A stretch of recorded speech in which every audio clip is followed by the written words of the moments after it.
Why would anyone want to watch a 4.5 hour documentary about a sci-fi movie from the 80s? Well, the movie in question is Aliens, and the documentary is Aliens Expanded. I'm Jim Cameron, and this is Aliens Expanded. Talk to me, Hudson!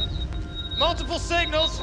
Without a doubt, Aliens is the best movie that I've ever been in. What I will say is, right off the bat, this is not for a casual movie fan. This is not for a casual Aliens fan.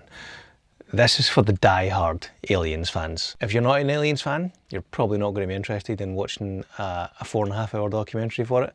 So yeah, there you go. It's a 4.5 hour documentary about aliens, tailor-made for die-hard Aliens fans, of which I am one. It's made by the folks at Creator VC, who have been making film and movie related documentaries for a good few years. They're an independent team of producers and directors and filmmakers. Ian Nathan is the credited writer and director of Aliens Expanded.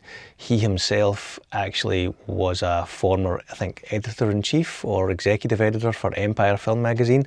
So, we're in good company there, because Empire magazine, if you don't know, is I think one of the world's leading movie magazines to this day. Style-wise, Aliens Expanded doesn't really stray from the tried and tested formula of talking head interviews with the cast and crew mixed in with behind the scenes footage, behind the scenes stills, concept art, footage from the actual movie itself. So it doesn't try and reinvent the wheel style-wise. It doesn't go too crazy with anything experimental or anything like that. But what's great about this is it's all new interviews. It's new interviews that were specifically filmed for this documentary. So I don't think there's any archive interviews. Try to think if there was any, one or two bits, but I don't think there was. I think it's all brand new interviews just for this documentary.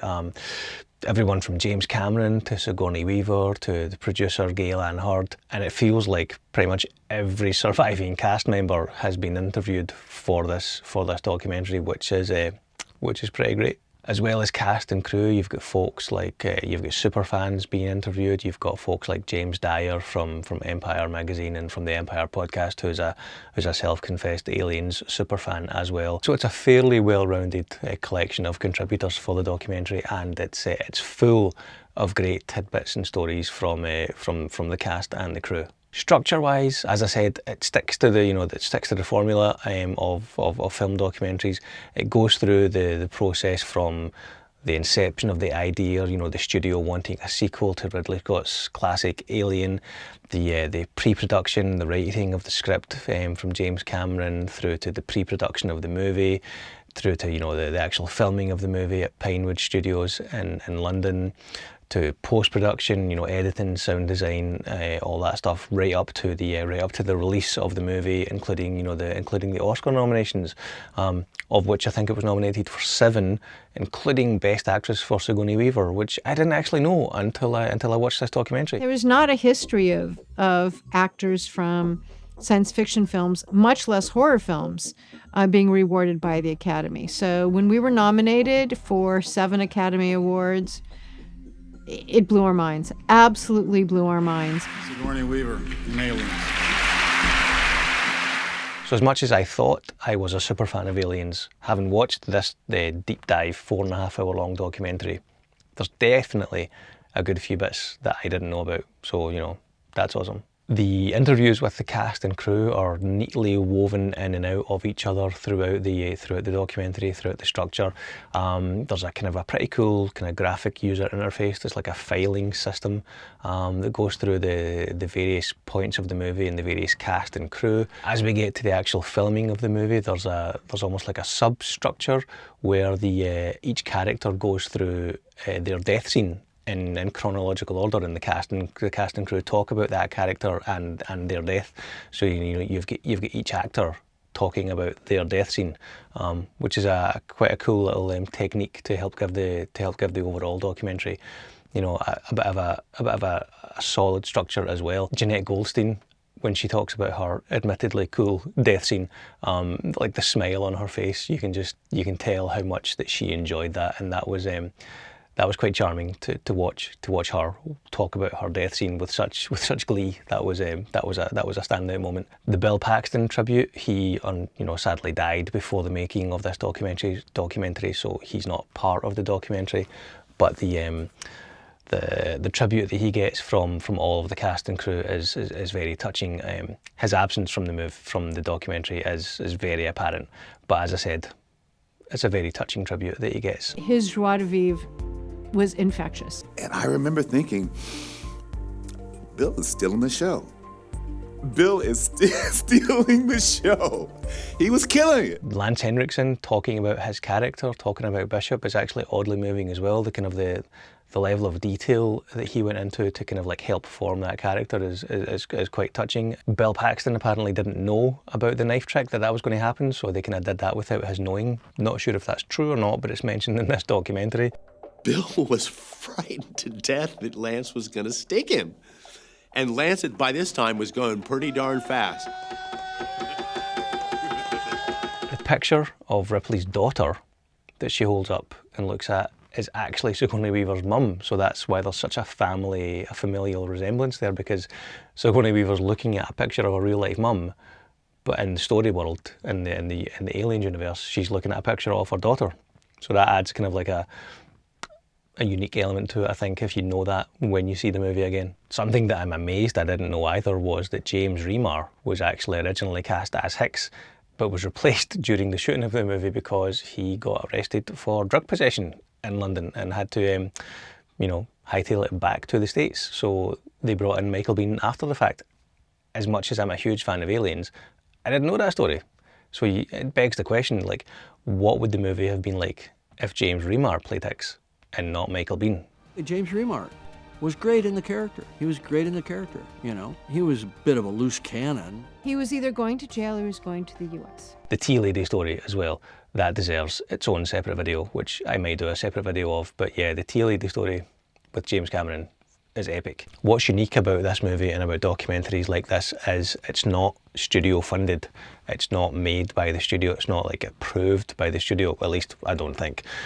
So it definitely gives it a bit of an independent outsider looking in approach, so it's not beholden to studio mandates. It's not, they've not got certain PR points to hit. It's not going to be like a standard DVD making of documentary where it's like a PR exercise, a puff piece for the production. It's a warts and all look at the filmmaking process. Like, there's no way, the James Remar story would be on an official studio DVD making of documentary. So that's what's great about this, is that it's independent. It's not beholden to the executives or the studio. The filmmakers and the contributors are free to say what they want. I mean, to a certain extent, obviously, you can't lie because you'll get sued, I imagine. But yeah, the fact that it's independent is brilliant. Fun fact, at the time I actually pre-ordered this, Sigourney Weaver hadn't actually been confirmed as part of the movie. That's what's really cool about being part of a crowd-funded project like this, is you feel like you're part of the process in some small way, to the extent where as part of your reward for contributing, for pledging to the movie, as well as getting a digital copy of the movie and a Blu-ray copy if that's what you've pre-ordered, the posters and the t-shirts and the various merch, you also get your name in the credits. So the hundreds or the thousands of people who pre-ordered a copy of this, their names are in the credits at the end. That does make up a good chunk of the 4.5 hour runtime, but the way they structure it is they have fans on screen talking about their love for Aliens as the credits roll, as the credits of all the people who have helped make this movie into reality, they're shown on screen as well. So it does make you feel in some small way like you're part of the movie making process, which is pretty cool. So overall, it doesn't come across as like gratuitously self-congratulatory or self-aggrandizing, or it's people talking about how much they love this movie. So if you're a fan of this movie, if you're someone who loves this movie, you're going to enjoy watching other people talk about how much they love this movie. I think the best way I can describe that aspect of it is the actor who plays Gorman. Apologies, his name escapes me. I'll maybe flash it up on screen. he's talking about how much he's a fan of the movie. Even though he's in the movie, he's a fan of the movie. He says it's, I mean, I'm paraphrasing and probably misquoting here, but I'm sure he says something like, you know, it's 1 a.m, I've got to get up early, I should be sleeping, but I'm only an hour into Aliens and I have to watch it to the end. Never a truer word has been spoken. If you liked the recent RoboDoc documentary, this is kind of in a similar vein. One thing that I thought might have been nice is, unlike the RoboDoc documentary, Aliens Expanded isn't broken up into like 4 1-hour chunks. It's one long 16 gigabyte, 4.5 hour file.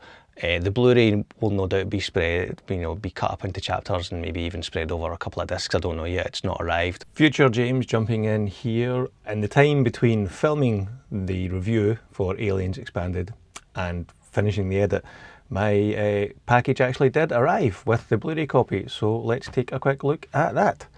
So I ordered the copy that came with the Blu-ray, a poster and the little patch here, so we'll take a look at them individually. So first of all, the tiny wee patch, not much to say about that. It's a patch. There you have it.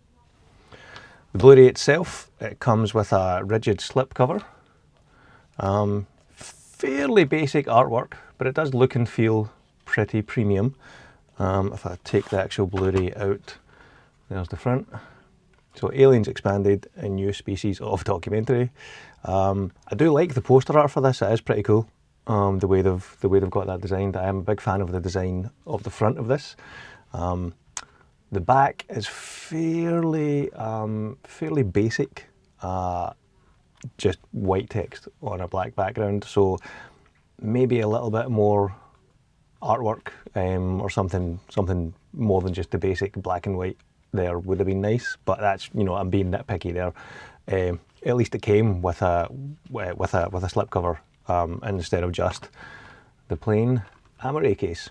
Now I'm a huge steelbook fan, so I would have loved a steelbook option, but I appreciate that's quite niche. I may get a custom steelbook done for this to add to my Aliens steelbook collection, but yeah, here's the plain Amaray case. Front and back. Again, fairly simple and basic design. You've got the front poster work there, which I am a big fan of. I do like the front poster. And then on the back, it's pretty much just the same as the slipcover. It's the same text with a few screenshots of the main players: James Cameron, Sigourney Weaver, Lance Henriksen, and Michael Biehn. And then on the inside, we've got the disc. It's a region-free disc, as you can see there, so region A, B and C, no issues there. And the booklet. I didn't even realise this. The actual slipcover is double-sided.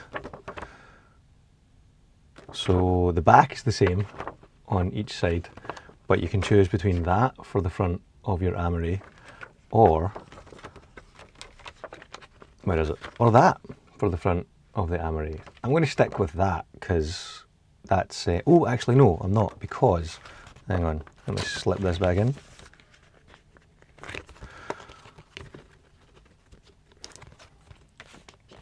There's the yeah. So that's with the alternate cover, and when you slip that into the slipcase, there you go.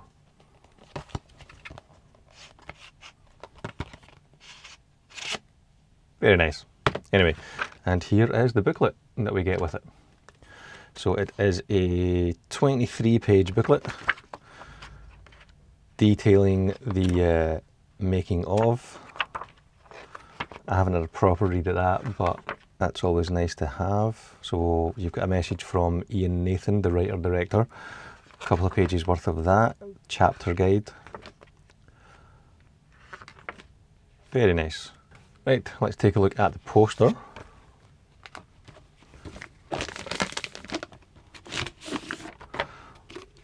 See if we can get this to fit in.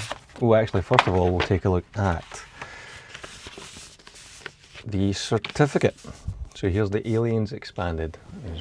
There's see if I can punch in a wee bit here. Oh, that's as far as it zooms. Here's my Aliens Expanded certificate of contribution. So this is nice. Your kind of a certificate graduation type sheet here. Are these numbered or anything? I don't think they are. No, I don't think they're numbered, but it's nice to have, you know, with a project like this, with it being a crowd-funded project, you do feel like you are part of the making of in some small way, which is nice. It's nice to have that feeling with something like this for a film that you like so much. Anyway, that's the certificate and the poster. I'll punch out a wee bit. So you've got both versions of the poster. This is definitely my preferred one. I think the design of this is very unique. You've got, you know, the kind of the graphical still frame files from the documentary. This is a cool design with the Queen kind of like leaning over and towering over, looking at Newt and Ripley. Crucially, you can't see their faces. I imagine that was maybe to do with rights and whatnot. They'd have to pay usage rights to use them, or maybe not. Maybe this was just, you know, the intended design all along. But yeah, there's the two versions of the poster that you can get. I think it's a standard size cinema poster. I think it's standard A3. I'm not sure though. But yeah, there's the two posters. Right, let's pop the disc in and have a look at the disc menu. Okay, here's the the Blu-ray menu for Aliens Expanded. So this is broken up into chapters. Yeah, we've got 9 chapters there. No, wait, I think there's a couple of pages. There you go. So you've got 18 chapters. That's nice that it's broken up like that. The digital download, at least the version that I downloaded from my pledge, was just one complete 4.5 hour / 16 gig file. I don't think it was chaptered, at least not on the player that I watched it at. So it's nice that it's broken up into chapters here for the actual disc. And if we go back, let's go back. There we go. And back again. Sidebars and extras. So we've got a making of, the making of, and we've got some deleted scenes here. Looking forward to checking them out. Yeah, so there's the, let's go full screen for a wee bit. That's what the menu looks like for that. So that's a quick look at the physical copy of Aliens Expanded. Let's head back to the review. But the digital download, it's one single file, 16 gig, 4 hours and 42 minutes, I think, is the runtime. So, not that I didn't enjoy it, I loved it. I feel like maybe it would have been good if you'd split it up into 4 chunks, just to kind of, to help just with, you know, the general file management of a digital download that size, but also to kind of like spread out the viewing of it. That being said, I didn't spread the viewing out. I put it on, I think at like 9 AM one night, and I watched it all the way through from start to finish, you know, obviously with a couple of pee breaks here and there. So yeah, as I said at the start, this is not for the casual fan. This is for the die-hard militant Aliens fans. If that describes you, you will love this movie. The next documentary from the fine folks at Creator VC is going to be John Carpenter's The Thing Expanded. I'll link to that below. They're taking pre-orders for that just now, so you can get involved in the making of that. You can help make that a reality. I should say as well, I'm not linked to the team at all. I'm not on commission or anything like that. I'm just a fan of these movies, and I'm, you know, sharing that here. So yeah, thanks for watching, folks. I will catch you in the next video.